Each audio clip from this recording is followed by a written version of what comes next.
This week I didn't really have grand ideas about what this vlog was going to be, so I think instead I am just going to share some of my favorite musicals. Now, this is one of those questions that I get asked a lot just because it comes up in casual conversations, and I never have a single answer, or my answer is I can't answer that. There's no one musical that is my favorite, so inevitably I break down a list of different shows that have been or are my favorites for different reasons. And it's true that my favorite musical has changed throughout the years as well. For example, when I was about 2 years old, The Sound of Music was my favorite musical, as evidenced by the fact that there is video footage of me singing parts of the score to Sound of Music, most notably the yodeling from The Lonely Goatherd.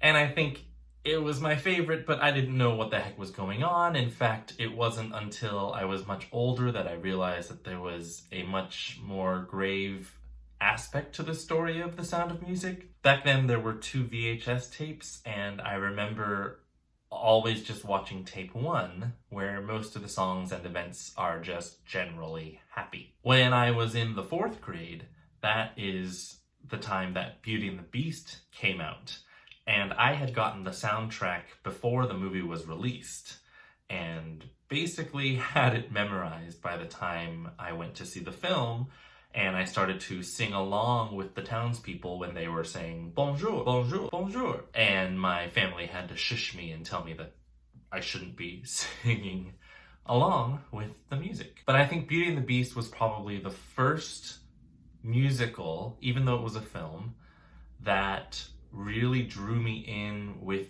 how songs and storytelling can come together. And I started to pay attention to things like melodic motifs, which Alan Menken, he knows how to write melody. For example, when Belle is in the town and sitting on the fountain singing, "Oh, isn't this amazing? It's my favorite part because you'll see." That melody comes back later during the song Something There when Belle is falling for the beast, or starting to, and she sings, "New and a bit alarming." And I think my 4th grade brain was piecing together the fact that that melody was used both to have Belle talk about the romantic situation that would be central to the film, as well as when she undergoes the romantic situation that is central to the film.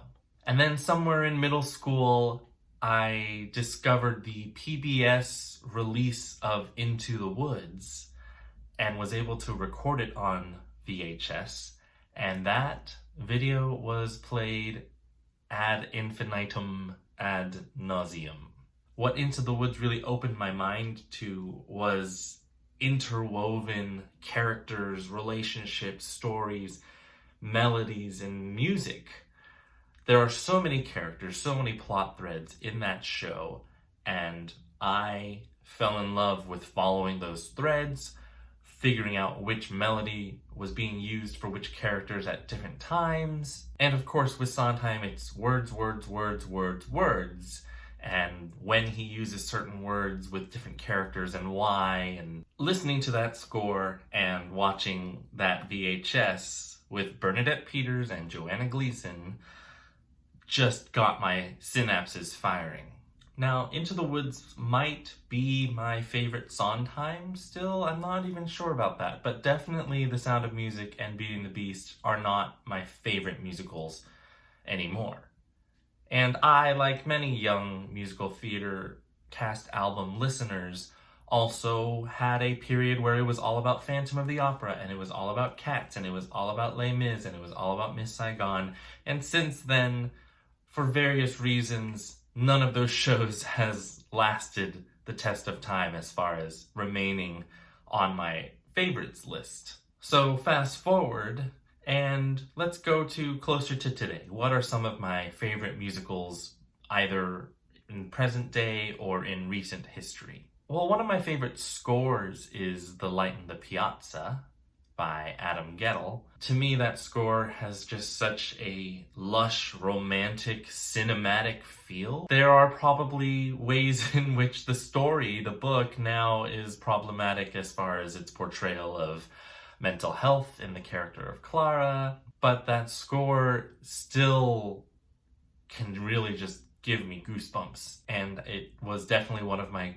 listening go-tos on creating rich scores with very well-crafted lyrics that don't just say things on the nose, but really describe things in poetic ways. Perhaps on the opposite end of the spectrum, but around a similar time, there's Legally Blonde, which to me is kind of a great masterclass in structuring a show. When certain things happen in the hero's journey for Elle Woods, which characters are introduced, when is there conflict, where is it coming from, and how do the songs in the show actually propel all of this along. There's a lot you can learn from Legally Blonde. In fact, it's very hard to extract any one song from Legally Blonde because there is so much specificity of the characters within each of the songs that were you to just sing it separate from the show, there would be so many references to other characters and things going on that it would be a little hard. As far as today goes, I really fell in love with the score for Waitress because I felt like it was a score that sounded like it could be contemporary and yet was very much in the vein of musical theater. In fact, to the point where I got the piano book. And another show that I got the piano book for was The Band's Visit, which I fell in love with when I saw it on Broadway. It did so much. It was a quieter show. It wasn't in your face like a Legally Blonde or a Wicked or some of those heavy hitters. It brought to the stage actors who don't typically get cast on Broadway a lot. And it had a really heartfelt story about compassion or connection. I mean, I don't even think I've scratched the surface of shows that could qualify as some of my favorites. And there's also a difference between favorite score, favorite cast album, favorite show, favorite production, favorite book, etc. So depending on my mood, my favorites could completely change or shift. And I'm probably going to remember a few more after I finish making this vlog. In fact, maybe I'll do a vlog or a series of vlogs on some of my favorite songs or moments in musicals, because I think that's maybe it. There isn't one that just rises to the top as my favorite, but there are definitely moments in musicals that I really enjoy and love. And I might talk about those in a future video. But that'll be it for now, and I will see you all next week.